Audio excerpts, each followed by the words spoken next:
मोदी सरकार का हिंदूवादी चेहरा दुनिया पहचान चुकी है।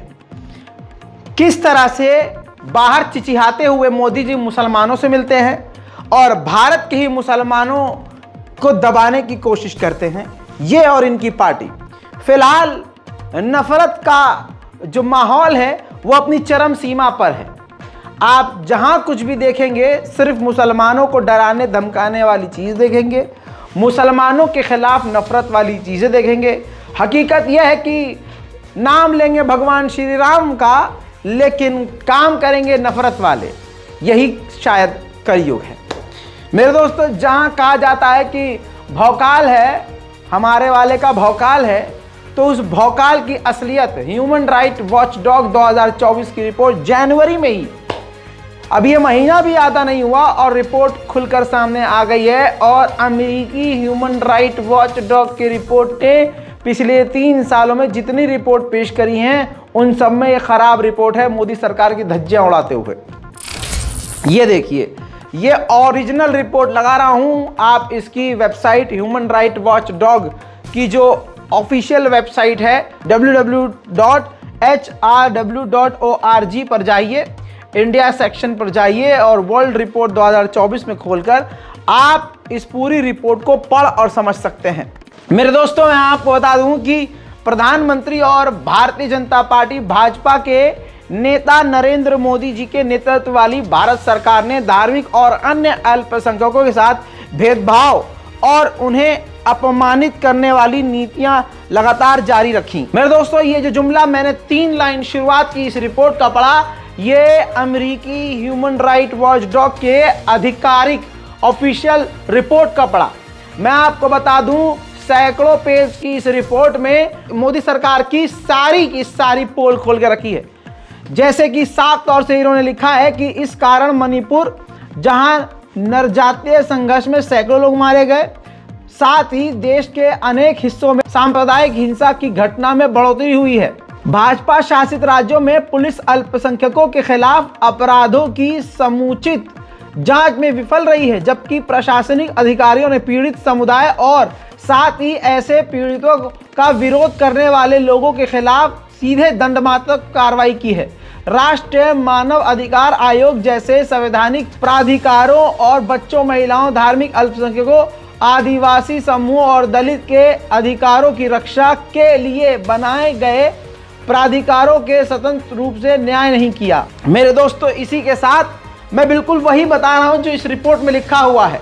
मेरे दोस्तों, साफ तौर से इस पहले पैराग्राफ में लिख दिया गया है कि जो अल्पसंख्यक हैं, दूसरे समुदाय के लोग हैं, उनकी किसी भी तरह से मदद नहीं की गई है, उन्हीं को मारकर उन्हीं को गिरफ्तार किया गया है, उनकी कोई भी सुनवाई नहीं हुई है। इसके बाद अगले पैराग्राफ में साफ लिखा गया है कि इंटरनेट डिजिटल जो है पाबंदियां लगाई गई हैं, यानी मान लीजिए मुसलमान अपने लिए कुछ बोल रहा है तो उसकी गिरफ्तारी है, लेकिन मुसलमान के खिलाफ कोई बोला जा रहा है तो उसको छूट है।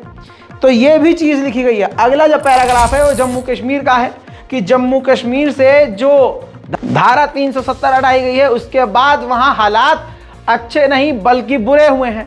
भारत के सरकारी तंत्र ने जम्मू और कश्मीर के अभिव्यक्ति की स्वतंत्रता, शांतिपूर्ण सभा और अन्य अधिकारों पर प्रतिबंध लगाना जारी रखा है। यानी वहाँ के लोग खुलकर जी नहीं सकते, कुछ बोल नहीं सकते, पत्रकार वहाँ कुछ कर नहीं सकते, उनकी गिरफ्तारी हो जाती है। अब भाई ये अगला पैराग्राफ देखिए, ये ह्यूमन राइट वॉच डॉग की रिपोर्ट कह रही है जो सुरक्षा बल हैं उनको जुल्म करने की पूरी छूट दी हुई है मोदी सरकार ने। और आप जानते हैं किस तरह से जेलों के अंदर मुसलमानों को मार दिया जा रहा है, कस्टडी में मौतें हो रही हैं, दलित भाइयों को मार दिया जा रहा है, बिना किसी वजह के गिरफ्तार मुसलमानों को कर लिया जा रहा है। तमाम ये घटनाएं इसके अंदर इन्होंने लिखी हैं। साथ ही आपको बता दूं कि दिल्ली के जंतर मंतर पर हमारी महिला खिलाड़ी जो सैकड़ों दिनों तक बैठी और उनको कोई भी इंसाफ नहीं मिला, इसका भी जिक्र इस रिपोर्ट में किया गया कि किस तरह से भाजपा अपनी घटिया पावर का इस्तेमाल कर रही है। मेरे दोस्तों, इस रिपोर्ट का अगर हर पैराग्राफ, हर लाइन पढ़कर बताऊं तो कम से कम 2 घंटे चले जाएंगे। भारत के अंदर मोदी सरकार ने जितने गलत काम किए हैं और मोदी सरकार की जो नीतियां रही हैं उसको पूरी तरह से खोल कर इन्होंने हर मामले को लिखा है। चाहे मणिपुर में कत्लेआम नहीं रुकवा पाना, चाहे भारत में म्यांमार की तरफ से लोगों का जो घुसना है, घुसपैठ है, उस पर मोदी सरकार की खामोशी, मस्जिदों पर हमले, मुसलमानों की गिरफ्तारी, मुसलमानों को प्लानिंग करके उनको फंसाना और पुलिस का हिंदुओं का ही साथ देना और मुसलमानों को जेल में डाल देना, ये तमाम चीज़ें इस रिपोर्ट में क्लियर कट अमेरिकी रिपोर्ट में कह दी गई है। कमाल ये है कि अब चैलेंज करना चाहेंगे यहाँ हम कि अब मोदी सरकार के फैन, आण भक्त अब अमेरिका पर मिसाइल दागें, लिख कर दिखाएं कुछ अमेरिका के खिलाफ। हाँ, हो नहीं सकता है। कमाल की बात यह है, ये देखिए बीबीसी की भी जो रिपोर्ट है वो भी वीडियो रिपोर्ट मौजूद है। मेरे दोस्तों, इस रिपोर्ट में साफ तौर से बताया गया है, पूरी रिपोर्ट का खुलासा किया गया है कि किस तरह से मानव अधिकारों का उल्लंघन हुआ है। इस पूरी रिपोर्ट को बीबीसी ने भी हिंदी में प्रकाशित करके मोदी सरकार की धज्जियां उड़ा दी हैं। इस पूरी रिपोर्ट को आप पढ़ने के लिए पीडीएफ डाउनलोड कर सकते हैं इसकी ऑफिशियल वेबसाइट से। इस वेबसाइट के डिटेल में आपको पहले ही शुरू में दे चुका हूं। मेरे दोस्तों, आपको बता दूं कि अभी यही सब चल रहा है और यही सब चलेगा। अभी आप देखिए कि राम मंदिर सिर्फ इस वक्त चुनावी चिन्ह बनकर रह गया है। मॉल्टिक्स का ये कार्टून बिल्कुल सही और सटीक फिट हो रहा है, जिसमें दिखाया गया है कि किस तरह से राम मंदिर का इस्तेमाल कर रहे हैं वोट बैंक के लिए। वहीं मेरे दोस्तों, आप अच्छी तरह से जानते हैं, अगर आप सोशल मीडिया इस्तेमाल कर रहे हैं, कि इस वक्त जहां कुछ भी, जो कुछ भी आप खोलेंगे, पढ़ेंगे, देखेंगे, हर जगह हर मीडिया वाला आपको राम मंदिर और राम मंदिर के साथ मोदी और योगी और अमित शाह की तस्वीर ज़रूर आपको नज़र आएगी। तीन माननीयों की हमेशा तस्वीर साथ नज़र आएगी और ये इसीलिए हो रहा है क्योंकि वोट हासिल करना है। बहरहाल, इसमें गोदी मीडिया का पक्ष भी देख लीजिए। मीडिया जो देश का चौथा स्तंभ है, असल में ये वो स्तंभ बन चुका है जो पूरे ही देश को सड़ा रहा है। आपकी स्क्रीन पर टीवी 9 भारतवर्ष का जहरीला और घिनौना चेहरा देखिए। मंदिर वहीं बनाया है, आप समझ रहे हैं। तो आज जो मीडिया वाले, जिनको हम मीडिया वाले समझ रहे हैं, ये आज से नहीं, ये उन्हीं भीड़ का, उन्हीं आतंकी भीड़ का हिस्सा है जो पहले मुसलमानों को धमकी देते हुए मस्जिद गिरा कर कहते थे और मस्जिद गिराने की बात आज भी कहते हैं और कहते हैं मंदिर वहीं बनाएंगे। तो उस नारे को किस तरह से इन्होंने, ये तो मोदी सरकार ने भी नहीं बोला, इस तरह का भड़काऊ बयान और इस तरह के भड़काऊ नारे देने वाला कौन है? गोदी मीडिया। अब टीवी 9 भारतवर्ष के खिलाफ जब मुसलमान ही नहीं बोल रहे तो फिर क्या ही फायदा। देखिए, कमी हमारे अंदर है, वो हमें मारने, हमें दबाने, हमारे मसाजिदों को शहीद करने के लिए एक हुए, लेकिन हम आपस में ही लड़ते मरते रहे और आज भी एक दूसरे की ही टांग घसीट रहे हैं। अभी यहाँ पर फॉर एग्जांपल, अभी लाइव मैंने फेस किया, यहाँ पर जो है मैं आपको भारत की, पूरी दुनिया की तमाम सच्ची खबरें दे रहा हूँ। खासकर भारत में जो कुछ भी हो रहा है मैं आपको बता रहा हूँ। आप जानते हैं कि जब ह्यूमन राइट वॉचडॉग की रिपोर्ट ये कह रही है कि सच बोलने पर पत्रकारों को गिरफ्तार किया जा रहा है, डराया जा रहा है, धमकाया जा रहा है, ऐसे में एक शख्स जिसके मुंह में इतने दांत नहीं जितने उसके ऊपर केस हैं, आप समझ रहे हैं, और ये तमाम केस देखते हुए, कोर्ट कचहरी, पुलिस का चक्कर लगाते हुए, थानों का चक्कर लगाते हुए, अगला इंसान फिर भी आपके सामने डटा हुआ है और देश में क्या चल रहा है बता रहा है। इसके बावजूद हमारे अपने लोग हमको सपोर्ट करें, इसके बावजूद हमारे अपने ही मुसलमान लोग ही सोशल मीडिया पर जाइए, इंस्टाग्राम पे पेज पे जाइए, अगर ख़बर के अलावा मैं कोई रील डाल देता हूँ कभी हंसाने के लिए, लोगों को एंटरटेन करने के लिए, कंटेंट क्रिएटर इसी को कहते हैं, यह हमारा काम है पत्रकारिता, और कभी कभी हम कॉमेडी भी करते हैं, ऐसी बात नहीं है। लेकिन वहाँ इंस्टाग्राम पर मान लीजिए कि कभी हमने खबर के अलावा कुछ डाल दिया तो वहीं हमारे अपने लोग सराहना करने के बजाय, या अगर कंटेंट समझ में नहीं आया तो चुप रहने के बजाय फ़ौरन उसको ट्रोल पर डाल देते हैं, फ़ौरन गाली गलौज करने लगते हैं। जिनके लिए मैं बोलता हूँ, अपनी जान हथेली पे लेकर चलता हूँ, उनसे कभी मदद तक नहीं मांगता दुआ के अलावा कि भाई आप मेरे यहाँ पर आ जाइए, वहाँ पर आ जाइए। वो एक रील बनाने पर खुल्लम खुल्ला गाली गलोच पर भी उतर आते हैं। इस वजह से हमारी कौम का कोई व्यक्ति आगे जब बढ़ता है तो पीछे अपनों को पलट कर नहीं देखता, ना अपनों को ऊपर घसीटता है, क्योंकि हमारे खुद हमारी ही टांग घसीट देते हैं। यह हमारे अंदर, मुस्लिम कौम के अंदर सबसे बड़ी बुराई है। बुरा लगेगा लेकिन यही सच्चाई है। जब तक हमारे अंदर एकता नहीं है, हमारी मस्जिद भी तोड़ी जाएगी, हमारे मदरसे भी गिराए जाएंगे और हमारा घर भी गिराया जाएगा। देखिए, बात राम मंदिर की हो रही है ना, तो राम मंदिर अब सिर्फ पॉलिटिकल एजेंडा हो गया है। वहां के जो राम मंदिर के ट्रस्टी हैं, जो विश्व हिंदू परिषद के एक सीनियर मेंबर हैं, उनका ये वीडियो सोशल मीडिया पर वायरल हुआ है, जिससे पता चला है कि ये सब फर्जीवाड़ा चल रहा है।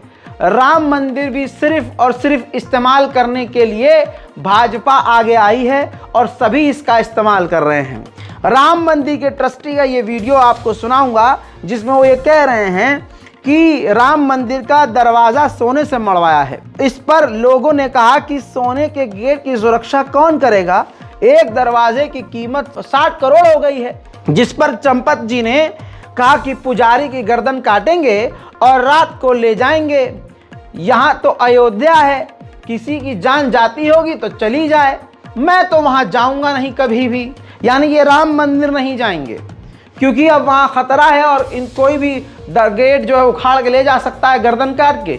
और गर्दन अगर काटी जाती है, अगर कोई मर जाता है अयोध्या में, तो वहाँ कहा जाता है कि भैया ये तो बहुत अच्छी जगह मरे हो। सुनिए ये वीडियो और समझिए क्या ही इनके मतलब संस्कार हैं और क्या ही इनका भगवान राम के लिए प्यार है। खैर देखिए, बिल्कुल सही। क्यों दे गया 1000 गुलाब के फूल चांदी के? श्रद्धा है, श्रद्धा। काय की श्रद्धा? मैं क्या करूँ श्रद्धा? चांदी के फूल हैं 1000, तो मैं क्या बेचूं? नहीं। फिर क्या करूँ? आप ही सोच कर बताओ। ईश्वर प्रेरणा से कहीं ना कहीं उसको भी स्थान मिलेगा। क्या मिलेगा? सर, अयोध्या धाम में आ गया, हम लोग धन्य हो गए। बस इतना हम लोगों ने बनाया। अयोध्या में गर्दन काट कर पैसा ले लेते।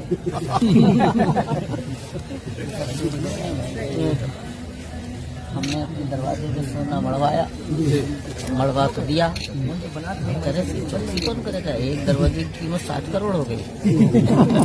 क्या ही भाई मतलब क्या ही कहे आदमी इनको। ये तो अपने भगवान श्री राम के भी सगे नहीं है भैया। कितना गंद है मेरे दोस्तों। दूसरी तरफ आप इंस्टाग्राम खोलिए, ट्विटर खोलिए, फेसबुक खोलिए, सब जगह बस राम मंदिर, क्योंकि यही तो प्लान है। हिंदुओं को कुछ नहीं दे पाए मोदी जी, सिर्फ 2 चीज़ें दी हैं, नफरत से भरा हुआ दिल और दिमाग, और राम मंदिर सामने से दिखाने की, जबकि औकात नहीं है। आज तो भले ही फ्री में बस लगा दी जाए मान लीजिए, लेकिन औकात नहीं होगी आने वाले समय में कि कोई भगवान श्री राम का जेन्युइन भक्त भी भगवान राम के उस राम मंदिर के दर्शन कर सके। वो एक टूरिस्ट प्लेस बन जाएगा। ये बात एक्सपर्ट्स कह चुके हैं और ये तमाम हिंदू भाई बहनों को अच्छे से मालूम है। बहरहाल वक्त हमको दिखाएगा और हम तब भी देखेंगे, और आज तो देख ही रहे हैं। लेकिन बता दूं कि राम मंदिर की आड़ में अब मुसलमानों को उकसाया जा रहा है ज़बरदस्ती। मुसलमानों को खुल्लम खुल्ला हिंदुत्व के आतंकवादी लोग जो बेरोजगार हैं, मोदी की भीड़ है, बेरोजगार हैं, पैर में इस ठंड में पहनने के लिए जूता नहीं है, लेकिन ये सड़क पर निकलकर भड़काऊ भाषणबाजी कर रहे हैं। सोशल मीडिया पर दोस्तों हिंदू इस तरह के लोग भड़काऊ भाषण और मुसलमानों के खिलाफ आपत्तिजनक नारे लगाकर मुसलमानों को भड़काने की कोशिश कर रहे हैं। कटी सुपारी कटा पान, कटुआ भागे पाकिस्तान। कटी सुपारी कटा पान, कटुआ भागे पाकिस्तान। दिल लगा डाबर का, नाम मिटा दो बाबर का। दिल लगा डाबर का, नाम मिटा दो बाबर का। एक नारा, एक नाम, जय श्री राम, जय श्री राम। एक नारा, एक नाम, जय श्री राम, जय श्री राम, जय श्री राम। लेकिन ऐसे न जाने कितने कमेंट करते हैं उत्तर प्रदेश पुलिस के, अलग स्टेट के पुलिस, लेकिन कभी कोई कार्रवाई शायद ही होती हुई आपने देखी होगी। हाँ, अगर मुसलमान इनमें से कोई होता तो भाई साहब पाताल में से ढूंढकर उत्तर प्रदेश अब तक टांग में गोली मारकर उसका घर गिराकर इसको जेल में डाल चुके। वहीं मेरे दोस्तों, अब सोशल मीडिया पर अलग अलग जगह से ऐसे ही आपत्तिजनक वीडियो सामने आ रहे हैं। भारत का संविधान कहता है कि भारत धर्मनिरपेक्ष है, लेकिन अब एक मजहब दूसरे लोगों पर जबरदस्ती थोपा जा रहा है। एक वीडियो जो है स्कूल की क्लास का आया है। अध्यापक रोल नंबर 1, नंबर 2, नंबर 3 से अटेंडेंस ले रहा है, तो बच्चे बजाय प्रेजेंट सर या हाजिर सर बोलने के बजाय बोल रहे हैं जय श्री राम। जी जय श्री राम, हाँ जी सर जय श्री राम। ये चल रहा है और ये पूरा प्लानिंग से चल रहा है। पहले वीडियो देखिए। ये नंबर जय श्री राम, 3 नंबर जय श्री राम, 4 नंबर जय श्री राम, 5 नंबर जय श्री राम, 6 नंबर जय श्री राम, 7 नंबर जय श्री राम, 8 नंबर जय श्री राम, 9 नंबर जय श्री राम, मोदी बोला 11 नंबर जय श्री राम, 12 नंबर जय श्री राम, 13 नंबर जय श्री राम, 14 नंबर सबरीन जय श्री राम, अंकित जय श्री राम, जय श्री राम, जेनी जय श्री राम, अर्पण जय श्री राम, गंगा जय श्री राम, जय श्री राम, कमलेश जय श्री राम, हरेश जय श्री राम, रोनक जय श्री राम, नैतिक जय श्री राम, अश्विन जय श्री राम, रुद्र जय श्री राम, दिलीप जय श्री राम, अल्पेश जय श्री राम, आलिया। अब मैं एक बात कहना चाहूंगा, इनमें अगर कोई एक बच्चा खड़ा हो गया, अल्लाह अकबर सर,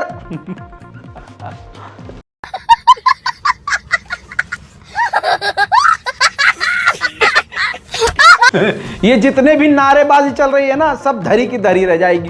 खैर, हमारे तकबीर में अलग ही दम है यार। अल्लाह अकबर के आगे दुनिया का कौन सा नारा टिकता है। खैर, आगे बढ़ते हैं। और एक बात और देखो यार, किसी भी मुसलमान को किसी भी मंदिर से, किसी भी धार्मिक स्थल से कोई दिक्कत नहीं है। और पर्सनली मैं बता रहा हूँ, किसी एज अ मुस्लिम मैं बता रहा हूँ, किसी को कोई दिक्कत नहीं है। फिलहाल तो अब और क्लियर हो गया है कि हमें मंदिरों से भाई दिक्कत नहीं है, क्योंकि मंदिर तुम कितने भी बनवा लो, रामनवमी के दिन नाचोगे तुम मस्जिद के ही आगे।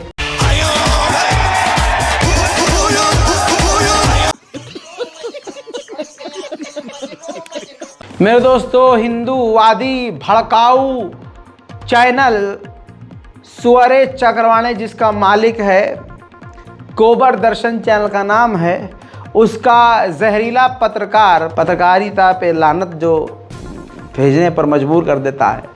पत्रकारिता नहीं करते वो लोग, वो सिर्फ नफरत फैलाते हैं।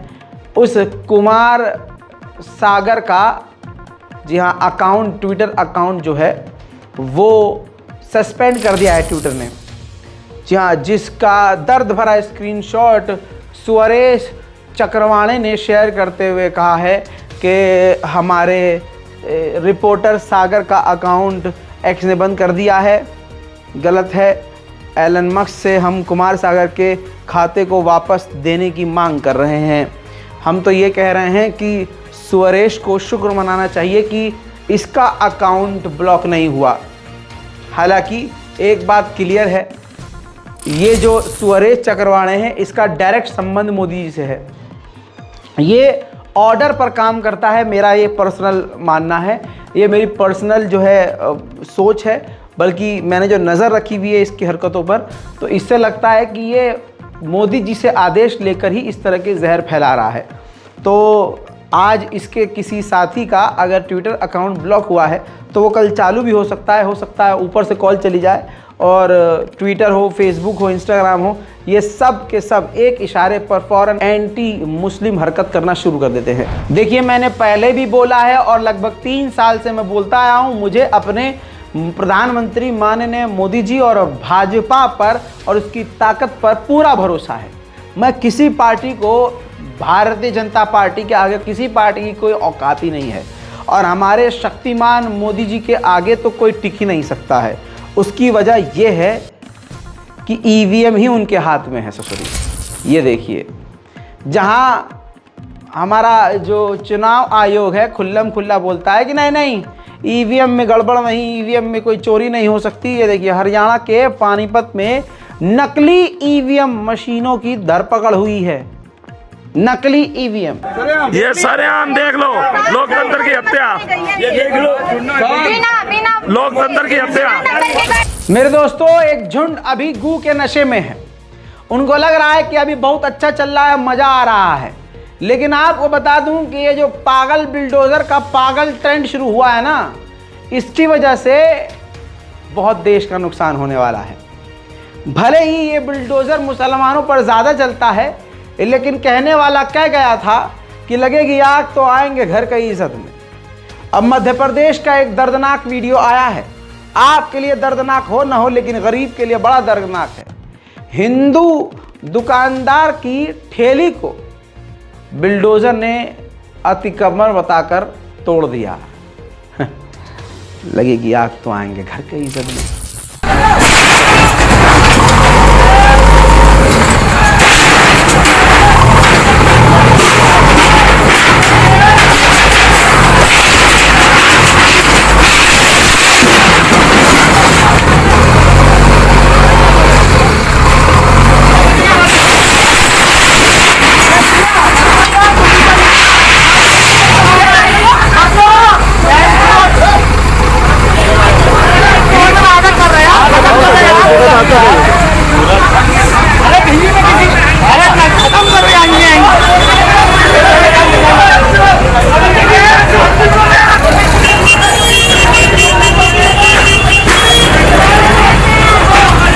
अभी तो आम भक्तों को पता नहीं चल रहा है कि उनका वाला उनके साथ भी खेल कर रहा है। चलिए मेरे दोस्तों, जहां मुसलमानों को दबाने की कोशिश करते हुए, हिंदुओं को खुश करते हुए कि हमने देखो मुल्लों की चूड़ी टाइट की है, आप देखिए कि उनके चाहने वाले मस्जिदों को तोड़ रहे हैं, मज़ारों को तोड़ रहे हैं, यही तो कर रहे हैं। उधर मोदी जी अजमेर शरीफ चादर भेज रहे। तमाम मुस्लिम बड़े बड़े लीडरों को बुलाकर, मौलवी मुल्लाओं को बुलाकर उन्होंने उनके साथ स्पेशल वक्त गुजारा। अब मैं एक ही बात कहूँगा, और अंध भक्तों, भक्त जनों कैसे हो सालो।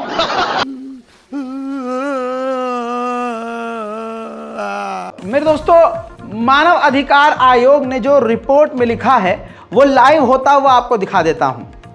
दोस्तों, मध्य प्रदेश के शाजापुर में इल्ज़ाम यह लगा एक मुस्लिम व्यक्ति के ऊपर कि इन्होंने अपने घर से हिंदुओं की रैली के ऊपर पथराव किया। आरोप लगा, सिर्फ आरोप।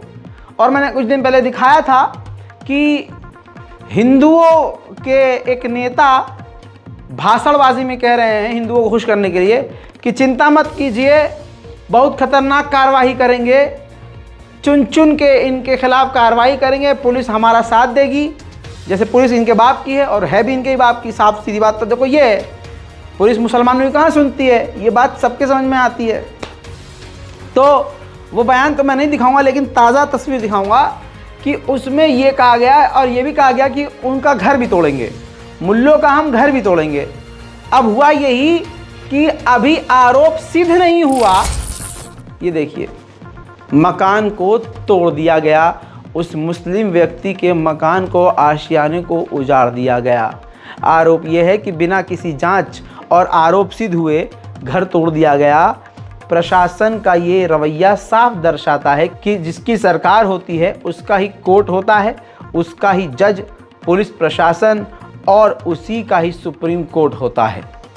ये इस तरह का, क्योंकि सुप्रीम कोर्ट टोक चुका है इस चीज़ को। हमारा संविधान में इस तरह का कोई है ही नहीं कानून की किसी आरोपी के मकान को आरोप सिद्ध हुए बिना तोड़ दिया जाए। लेकिन यहाँ पर मैं मुसलमानों को एक चीज़ समझाना चाहता हूँ कि आप इस चीज़ को समझ लो कि जितनी भी अब रैलियाँ निकल रही हैं, रैलियाँ निकाली जा रही हैं बहुसंख्यक समाज के द्वारा, ये जान एक फॉर्मेट सेम बन चुका है। फॉर्मेट क्या है? ये वीडियो बड़ा इंपॉर्टेंट है, इसकी अहमियत को देखिए। ये चीज़ आपको कोई यूट्यूबर, मैं कह रहा हूँ हमारे खुद के सीनियर जिनको मैं अपना सब कुछ मानता हूँ, जो बेचारे NDTV से अब यूट्यूब पर आ गए हैं, रविश कुमार जी की, ये वो भी बात नहीं बताएंगे आपको। मैं आपको खुल के बताता हूँ, बिल्कुल एकदम खुल के, और आप इस बात को फील करेंगे, महसूस करेंगे और आगे नोट भी करेंगे।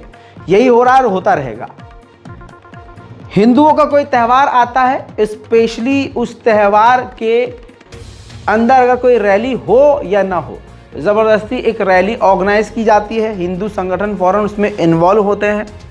रैली निकालने का जो रूट होता है, पुलिस के मना करने के बावजूद या फिर बिना परमिशन के, ये जिस मोहल्ले और एरिया में मुस्लिम ज़्यादा रहते हैं, ये रैली उसी इलाके से लेकर गुजरते हैं और फिर वहाँ पर उसी दौरान गाली गलौच वाले आपत्तिजनक डीजे पर गाने बजाते हैं। डीजे का वॉल्यूम हद से ज़्यादा फुल रहता है। इनके हाथों में तलवार और ज़बान पर गालियां रहती हैं और ये मस्जिद और मदरसे देखकर तुरंत डीजे को वहीं रोक देते हैं और गंदे तरीके से अपना संस्कार दिखाते हुए अपनी औकात पर रहते हैं और गंदगी दिखाते हैं। इसके बाद मुसलमान की तरफ से रोका जाता है कि भाई थोड़ा आगे निकल जाइए, यहाँ नमाज हो रही है, या फिर हमारे घर में बीमार हैं, हार्ट के पेशेंट हैं, अब थोड़ा सा आगे हो जाइए, या फिर भाई ज़रा शोर हल्का रखिए, या थोड़ा डीजे आगे बढ़ा लीजिए। किसी भी तरह से जब इनको रोका जाता है तो ये पहले से ही तैयारी करके आए होते हैं, ये सीधा जाकर गाली गलौज करने लगते हैं। अब दुनिया में शायद ही 2 या 3% ऐसे इंसान हो जिनको मुंह पर गाली बकी जाए और चुपचाप मुंह नीचे करके वापस अपने घर में चला जाए। अगर ऐसे कोई मुसलमान कर भी दे कि अपना गाली खाकर मुंह नीचे करके चला जाए, तो ये वापस जाते हुए को भी गरियाकर और उसे उकसाएंगे। ये प्रक्रिया हमेशा की है। इन तमाम वैल्यूज़ की आप R&D कर लीजिए, आप एनालाइज कर लीजिए, यही होता आया है। जब मुसलमान गाली का जवाब गाली से दे देता है, जब मुसलमान फुल तैयार हो जाता है अपने घर की रक्षा के लिए, तो तुरंत एक आवाज़ उठती है कि पत्थर चला दिया, गाली गलौच होती है, पीछे से कोई पत्थर फेंक देता है और फिर इल्ज़ाम लगता है कि मुल्लों के घर से पत्थर चला, और फिर जेन्युइनली चतला है। लड़ाई दंगे में फिर क्या ही होता है, टकराव होता है, फिर पूरे जो रैली वाले, हिंदू रैली वाले होते हैं, वो सही सलामत अपने घर बिठा दिए जाते हैं। चलो चलो चलो, कर्फ्यू लग जाता है। अब चूंकि वो पूरी रैली प्लानिंग के साथ निकाली गई थी, वहाँ लोकल RSS का जो दफ्तर है, विश्व हिंदू परिषद का दफ्तर है आपके मोहल्ले में, उसको पता है कि किस गली में मस्जिद ज़्यादा है, किस गली में मुसलमान अमीर लोग ज़्यादा हैं, कौन सा मुस्लिम बिजनेसमैन का मकान किस जगह है। ये उसी पर इल्ज़ाम लगाते हैं कि हाँ जो इस घर से पत्थर आया था। बस प्रशासन को इतना इनको बोलना होता है इस घर से पत्थर आया था, बाकी का काम प्रशासन तो खुद ही जानता है। फिर उस मुसलमान के घर को बिल्डोज़र से तोड़ दिया जाता है और उस पर FIR कर दी जाती है, जबकि आरोप सिद्ध भी नहीं होता है। यही ट्रेंड है, यही हो रहा है और यही होता रहेगा। न मुसलमानों को अपने घर में चैन लेने दिया जा रहा है, न मुसलमानों को बिजनेस करने दिया जा रहा है। जैसे कि आप मध्य प्रदेश और दूसरे इलाकों में ये नोट कर चुके हैं कि इसी तरह की जब रैली निकलती है तो मुस्लिम दुकानों को उनका नाम देखकर निशाना बनाया जाता है, उनको लूट लिया जाता है, उनकी दुकानों को लूट लिया जाता है। दिल्ली दंगों में भी ये चीज़ें सामने आ चुकी हैं। मेरे दोस्तों, आपको बता दूं कि मोदी सरकार और ख़ुद मोदी जी जो बोलते हैं वो कभी पूरा नहीं होता है। अब अगर राम मंदिर तो कर दिया, राम मंदिर इसलिए करना पड़ा क्योंकि कोई और अपना वादा वो पूरा नहीं कर पाए और राम मंदिर भगवान श्री राम के ही आड़ में सारे अपने फेल्यूर छुपा रहे हैं, ये दुनिया जानती है। मेरे दोस्तों, तो अब मुसलमानों को दबाकर हिंदुओं को खुश करने के लिए एक और काम कर दिया उत्तर प्रदेश सरकार ने। योगी आदित्यनाथ जी की सरकार ने अब फैसला कर लिया है, जबकि मोदी जी ने यह वादा किया था कि मैं भारत के मुसलमानों के हाथ में एक हाथ में कंप्यूटर, एक हाथ में कुरान देखना चाहता हूं। मैं तभी कह रहा था कि ये कभी मुसलमानों का अच्छा चाह नहीं सकते। तो देखिए अब योगी सरकार ने क्या किया है। जो मदरसों को अब तक सरकार मदद दे रही थी, जो कह रहे थे कि हाँ भाई हमारा मदरसा अटेस्टेड है, मदरसे में मौलाना या टीचर पढ़ा रहे थे, उनको सरकार सैलरी दे रही थी। अब सरकार सैलरी उन मदरसों को नहीं देगी। मदरसों के लिए उत्तर प्रदेश में अब बुरा हाल हो गया है। और आपको बता दूं कि ये सिर्फ बहुसंख्यक समाज को खुश करने के लिए किया गया है। अब मेरे दोस्तों हकीकत जान लीजिए, भारत में महंगाई 5 से 6% अब और बढ़ गई है और आने वाले समय में अब ये और बढ़ेगी। और इस पर हमारे क्या कह रहे हैं, सुनिए तो सही। प्रधानमंत्री महंगाई का मां बोलने के लिए तैयार नहीं है, महंगाई का मां बोलने के लिए तैयार नहीं है। इनका अहंकार इतना है, महंगाई के लिए एक शब्द बोलने को तैयार नहीं है। मरो तो मरो, आपका नसीब। अब आगे बढ़ते हैं। बहरहाल कुछ भी कर लो, आएगा तो मोदी ही। उसकी वजह आपको मैं पहले ही इसी रिपोर्ट में बता चुका हूं। अब एक और रिपोर्ट देख लीजिए। उत्तर प्रदेश के कैराना के अंदर, जी हाँ, सरकारी गाड़ी के अंदर ईवीएम पकड़ी गई है। सपा आरएलडी उम्मीदवार नाहिद हसन की बहन इकरा ने बिना नंबर प्लेट की जा रही गाड़ी में ईवीएम मशीनें पकड़ी हैं। देखिए। ट्रांसपोर्टेशन की भी तो एक तुम्हारे साथ कौन है? रखो नहीं, इसकी पूरी टाइम आप मुझे क्या एतबार दिलाया? आपको चलिए पूरा मैं चेकअप करा आप पूरा चेकअप ओपन करके कराइए। यहाँ पे थोड़े करा पाऊंगा। आप चलिए मेरे साथ चलेंगे। इसलिए मैं कहता हूं कि आएगा तो मोदी ही। अब आते हैं दोस्तों एक खास अहम मुद्दे पर। सोच के देखिए, अगर आप में से कोई मुसलमान हो और उसकी गर्लफ्रेंड हिंदू हो, तो आपको अगर हिंदूवादी लोगों ने पकड़ लिया तो आपके साथ क्या किया जाएगा? अगर आप जिंदा रह जाओ तो समझ लेना कि आपका दूसरा जन्म है, ऐसा हाल आपका किया जाएगा। ऊपर से अगर आपको जिंदा भी छोड़ दिया गया तो आपके ऊपर ऐसे मुकदमे होंगे कि शायद आपकी ज़िंदगी नर्क से बदतर हो जाए। ये होता है। और अगर सोशल मीडिया पर कोई मुसलमान हिंदू लड़कियों को पटाने की बात कर दे तो उसका क्या होगा, मुझे कहते हुए भी डर लग रहा है इसके साथ क्या होगा। लेकिन मोदी जी का फेवरेट नेता, आपत्तिजनक बयान देने वाला एक सीरियल अपराधी टी राजा जो बेल पर बाहर है, वो हिंदू लड़कों को, देखिए ये वाली खबर, अपनी मुस्लिम बच्चियों को, खानदान की मुस्लिम बेटियों को जो सज धज के घर से, चाहे वो हिजाब में जाए, चाहे वो नंगी जाए, चाहे वो 1 पीस में जाए, चाहे वो 4 पीस में जाए, याद रखिएगा उनको ये वीडियो ज़रूर पहुंचा दीजिएगा। अगर आपकी बिटिया का दिमाग पढ़ाई लिखाई के बाद एकदम आसमान में दिमाग चला गया हो ना, तो ये वीडियोस को ज़रूर दिखाइएगा। मेरे दोस्तों, टी राजा आधिकारिक तौर पर माइक से ऐलान कर रहा है और हिंदू लड़कों से कह रहा है कि तुम सोशल मीडिया का इस्तेमाल करके, इंस्टाग्राम, फेसबुक, ट्विटर, बम्बल, पता नहीं जो भी ऐप है, मतलब इंटरनेट का इस्तेमाल करके मुस्लिम लड़कियों को फंसाओ। इसके बाद इसके लिए हम आपको पैसा और समझ रहे हैं आप, कानूनी मदद, फिजिकल हेल्प, हम आपको सब कुछ देंगे।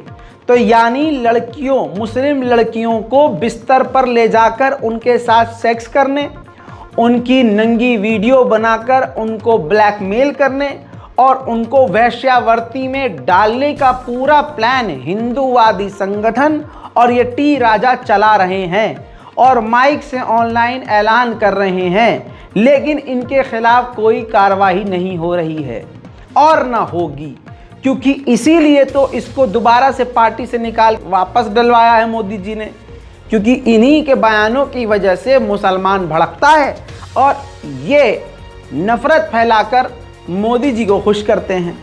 इसी वजह से तो इसके बयान मोदी जी देखते भी होंगे तो कुछ कर नहीं रहे हैं, मजा आ रहा होगा। लेकिन मुसलमान लड़कियों सुनो, हरामी मुसलमान, ये पाकिस्तानी मुसलमान सारे मुल्ले। मैं यहाँ के हिंदुओं को एक ऑफर देना चाहूंगा, खास करके मेरे नौजवानों को। आपको फाइनेंशियली, फिजिकली, हर प्रकार से सोशल मीडिया के माध्यम से ट्रैप, वैसे ही आपको पाकिस्तानी मुस्लिम लड़कियों को पटाना है और वहां से अल्लाह अकबर। मेरे दोस्तों, अगर इंस्टाग्राम पर, फेसबुक पर आज आप ऐसी किसी लड़की को जानते हैं जो किसी हिंदू लड़के के साथ गहरी दोस्ती में है या फिर रिलेशनशिप में है, तो ज़रा ये वीडियो उसको भेजिएगा। और मैं ये कहूँगा कि आरफा, नेहा, शबाना, नाहिदा, निदा, जो भी लड़कियां हिंदू लड़के के साथ हैं, मैं एक बात कहूँ, चाहे आपका वो बॉयफ्रेंड हो चाहे वो फ्रेंड हो, उनके बड़े बुजुर्गों ने उनको ये संस्कार दिए हैं कि मुस्लिम लड़कियों को सिर्फ सेक्स के लिए इस्तेमाल करो और अगर ब्याह भी करो तो छोड़ दो बाद में, फिर उसके बाद हिंदू लड़कियों से ब्याह करो। ये ट्रेंड चल रहा है। आपको भले ही लग रहा होगा कि मेरा वाला राहुल ऐसा नहीं है, लेकिन राहुल को एक बार अगर मौका देंगी आप, तो ओयो में आपकी ज़िंदगी एक बार में ऐसी ख़राब करेगा कि आपकी ज़िंदगी में सिर्फ मोए मोए रह जाएगा। मैं दूसरों को क्यों कहूँ, हमारी मुस्लिम लड़कियां ही पगलाई हुई हैं। सोशल मीडिया, इंस्टाग्राम पर देख लीजिए, पहले सवाल ये उठता था कि ये क्या नाम है, जो लड़कियां हैं ये बिना हिजाब की गंदगी कर रही हैं, मुस्लिम नाम ख़राब कर रही हैं। तो अब उनको लगने लगा कि अच्छा हिजाब पहन के कर सकते हैं, तो हिजाब पहन के नाच रही हैं, हिजाब पहन के नंगी वीडियो बना रही हैं। अब आप कहें हिजाब पहन के नंगी क्या? अबे हिजाब पहन के नाच रही हैं हिजाब पहन के गंदे गानों पर नाच रही हैं, डायलॉगबाजी कर रही हैं, ये चल रहा है। दूसरी तरफ एक ज़माना ये था कि औलाद बिगड़ती थी, अब ये हो गया है कि माएँ बिगड़ रही हैं। ये देखिए, बिटिया तो बिटिया, ये मुस्लिम परिवार है, थूको आप भी, मोबाइल पे मत थूक दीजिएगा, लेकिन इनका नाम लेकर थूक दीजिएगा, जलील कीजिए। चंद रुपया क्या आने लगा, पहले इनको लगा बिटिया गलत कर रही है तो रोका टोका होगा, फिर बिटिया ने समझाया होगा कि अरे कोलैबोरेशन हो रहा है, प्रोडक्ट मिल रहा है, एडवर्टीजमेंट मिल रहा है, अम्मी घर बैठे बैठे 50-60 हज़ार रुपया आ रहा है, इंस्टाग्राम से ही लाख रुपया कमा ले रही हूँ मैं। तो अम्मा को लगा हाँ बेटिया अब तो हम भी महंगा कपड़ा पहन रहे हैं, हमारा भी नाम हो रहा है, चल तुम नाच रहे हो तो हम भी नाच लेते हैं, शायद 2 लाख आना शुरू हो जाए। तो नंगाई देखिए, ये मुसलमान हैं और हम मुसलमानों में ये चल रहा है। ऐसा नहीं है कि वीडियो बनाने को मना कर रहा हूँ मैं भी कोई इमाम नहीं हूँ, मौलवी नहीं हूँ, और मेरे पास मिंबर नहीं है कि मिंबर पे बैठ के समझा रहा हूँ। मैं एक फैक्ट बात कह रहा हूँ, कंटेंट बनाना है, लड़कियों बनाओ, अच्छा बनाओ, वल्गैरिटी मत करो, नाच गाना मत करो। नाच भी रही हो तो कम से कम थोड़ा सा या तो सोच लो कि ये हिजाब पहनना ही नहीं है, बुर्खा पहनना ही नहीं है, कम से कम अपनी अम्माओं को छोड़ दो। मेरे दोस्तों, यहीं से गलत ट्रैक पर जाती हैं ये लड़कियां। मुस्लिम लड़कियों को फिर ऑफ़र दिया जाता है हिंदुओं के द्वारा कि कोलैबोरेशन करना है, साथ में रील बनानी है, हमारे प्रोडक्ट, फिर ऐसे दोस्ती से आगे फिर और भी चीज़ें होती हैं। फिर उसके बाद कब वो बिस्तर पर चली जाती हैं पता नहीं चलता। बहुत लड़कियों को ये बात बुरी लगेगी, लेकिन ये हकीकत है मेरी बहनों, ये बात हकीकत है, यही चल रहा है। मैं दूसरों को क्यों समझाऊं, सतर्क तो हमें रहना है। सामने वाले ने तीर चला दिया है, हमसे बड़ा कोई हुतिया कोई नहीं कि हम फिर भी यहीं खड़े हुए हैं। हमको तो यहाँ से हटना ही होगा कि उसका वार खाली चला जाए। लेकिन हमारी मुस्लिम लड़कियों को कमाल की बात यह है कि पसंद हिंदू आ रहा है, मुसलमान पसंद नहीं आ रहे, हिंदू पसंद आ रहा है। बेगैरती ये है। और अगर कोई उनको समझा दे तो भाई साहब वो हो, एक तो वैसे ही ऊपर का माला इनका ही ढीला होता है, और वैसे भी महिला जो पूरी महिलाओं का जो जत्था है, आप इनको कभी समझा नहीं सकते।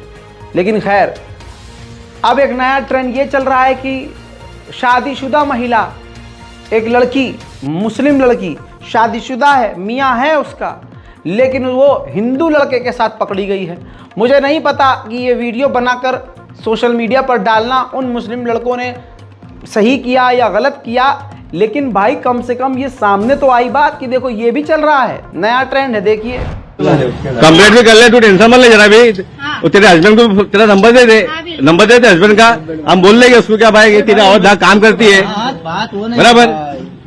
ये अजमी है वो, ये अजमी है छोकरा, इसके साथ गाड़ी पे घूम रही थी वो। नाश्ते के पैसे भी ये लड़की दे रही है, ये बोलता है कि मैं उसका सेठ है। सामान और नहीं, पैसे कौन देगा? मैं ये सेठ है।